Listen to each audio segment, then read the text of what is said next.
Le voyage d'Anaïs. Il était une fois une jeune fille nommée Anaïs, qui vivait dans un petit village au bord d'un lac étincelant.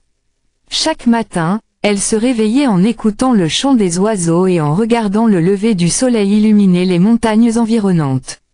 Anaïs avait un rêve, explorer le monde au-delà des collines qui entouraient son village. Un jour, alors qu'elle se promenait près du lac, elle rencontra un vieux sage qui semblait méditer sous un grand chêne. Intriguée, Anaïs s'approcha et lui demanda ce qu'il faisait. Le sage, souriant, lui expliqua qu'il méditait sur le mystère de l'univers et sur les voyages qui transforment ceux qui osent partir à l'aventure. Si tu veux vraiment voyager, dit-il, tu dois d'abord comprendre ton cœur. Écris tes rêves sur un morceau de papier et regarde ce qui t'inspire. Anaïs rentra chez elle, émue par cette conversation. Elle prit un vieux carnet et un stylo, et commença à écrire. Elle rêvait de voir des villes animées, des forêts enchantées, des déserts infinis et des océans profonds.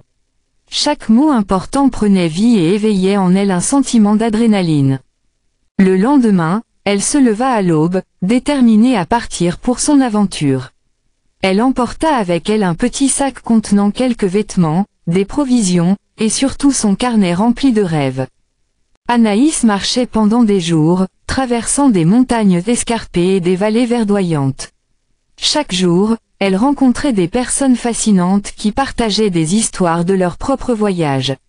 Elle apprit à jouer de la musique avec des troubadours, à cuisiner avec des chefs, et à danser sous les étoiles avec des nomades.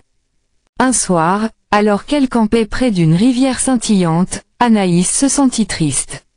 Elle comprit qu'elle avait accompli tant de choses, mais que tout cela manquait de sens sans ses amis et sa famille.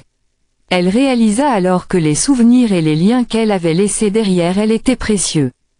C'est alors qu'elle prit une décision, elle se rendrait dans un dernier endroit avant de rentrer chez elle, un lieu légendaire nommé le Jardin des Étoiles, où l'on disait que les rêves devenaient réalité. Après plusieurs jours de marche, elle arriva enfin à cet endroit magique, où des fleurs multicolores poussaient sous un ciel étoilé. Là, elle ferma les yeux et fit un vœu puissant de retrouver sa famille et de partager toutes ses aventures avec eux. En ouvrant les yeux, elle se sentit remplie d'une nouvelle énergie et d'un profond bonheur. Elle savait que son voyage n'était pas seulement une exploration du monde, mais aussi une découverte de soi-même. Anaïs rentra chez elle, le cœur rempli de souvenirs, d'amis et d'histoires à raconter. Elle devint une héroïne dans son village, inspirant les autres à suivre leurs rêves, tout en leur rappelant l'importance de toujours revenir aux racines. Et ainsi, le voyage d'Anaïs continua à vivre dans le cœur de ceux qui l'écoutaient, car chaque rêve mérite d'être réalisé, et chaque voyage, aussi long soit-il, finit toujours par ramener à la maison.